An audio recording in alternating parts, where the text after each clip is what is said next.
This nibble originally aired on RSBANDB Update, episode 824. Pet Peeves. Enjoy. Starting off, the XX parrot has been converted from an object pet to a follower pet in the customization interface. Sneaker Peeper has been converted from an object to a follower pet in the customization interface. Dungeoneering tokens have been refunded for any additional sneaker peepers you might have had. And the green, blue, red, and black baby dragons have been converted from object pets to follower pets, and their corresponding eggs will now only drop if a respective pet is yet to be unlocked or is still required for the collection log. These changes are always controversial with a certain subset. Yeah, I was going to say. Yeah, because every time it happens, there's always someone who goes, oh no, I collected 59 of such and such pet and they were wandering in all around my menagerie for years up until this point, and now they're all gone. I saw the screenshot of the person with all the god owls. Yeah. And on another note, the ones that could grow, they can no longer grow.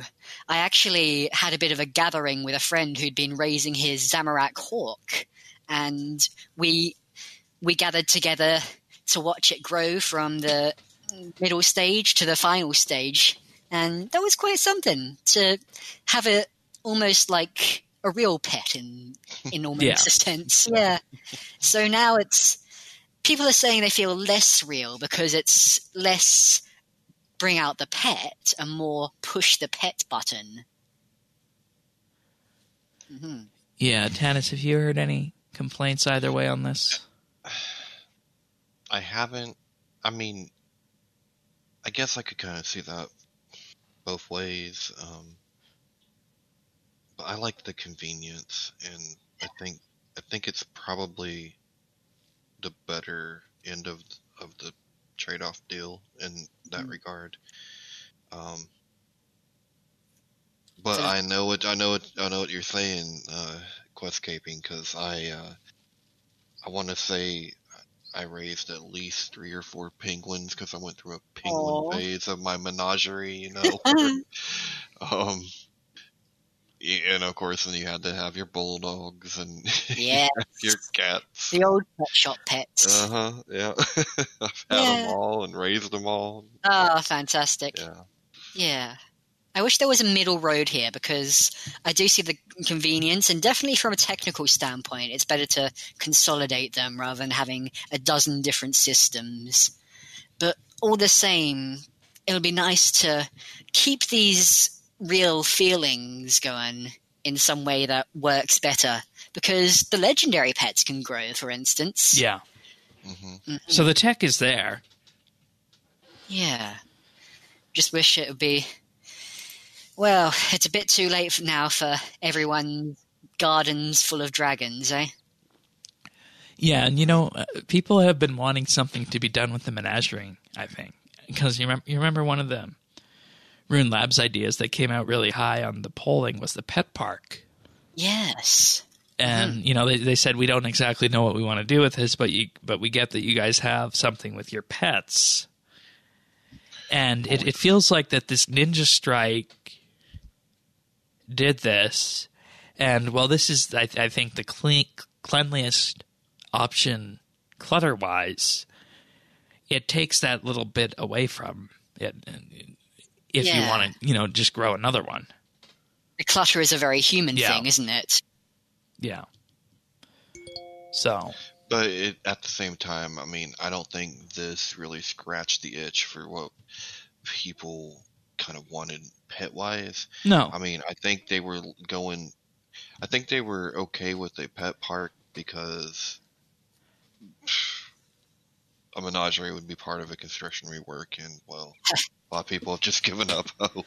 Yeah. So the pet park was like this, above, on the surface thing that was going to happen. And then, do you remember there was something to do with being able to display your boss pets with War's Retreat?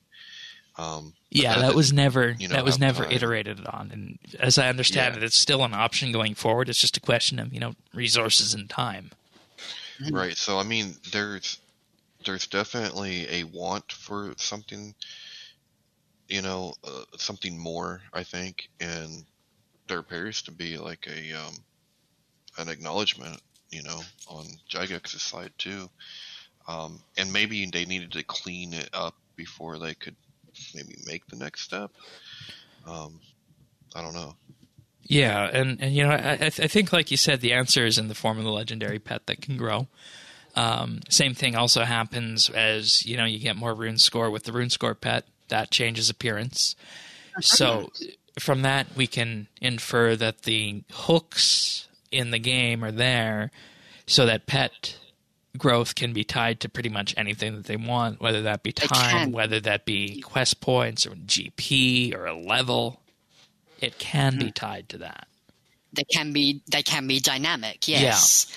I think the issue of having multiple of them is kind of a harder one because people want to just go through that experience again, right?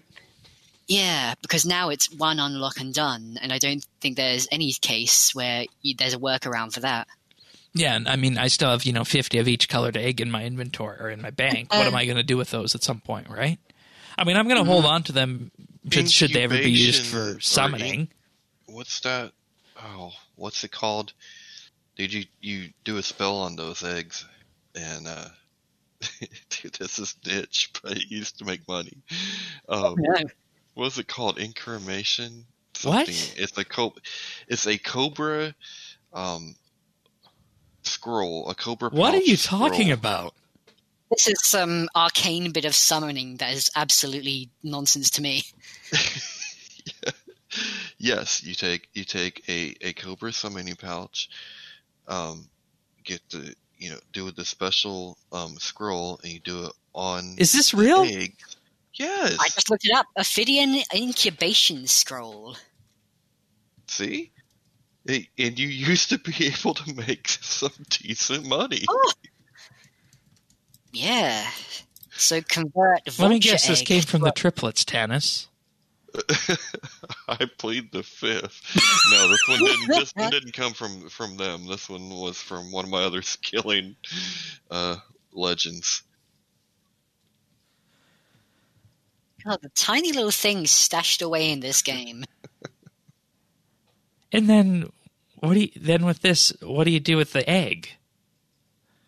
Like a guthatrice egg. Like a cockatrice egg. And then you turn it into a pouch.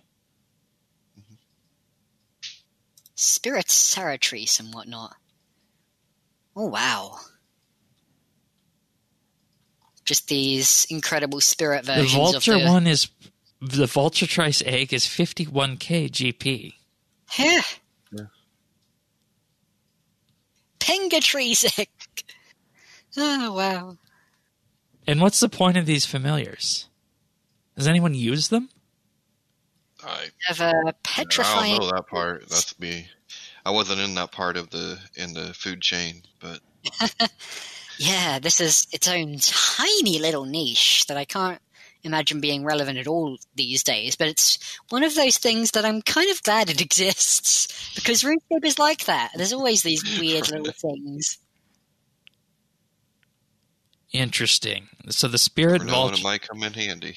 The Spirit Vulturetrice... what is its passive? Oh, it's a forger for cockatrice eggs. Interesting. Petrifying Gaze drains the opponent's ranged level. Too. Mm-hmm. Okay. Just wait till these become the meta. Yeah, I forgot about these. All right, fair enough.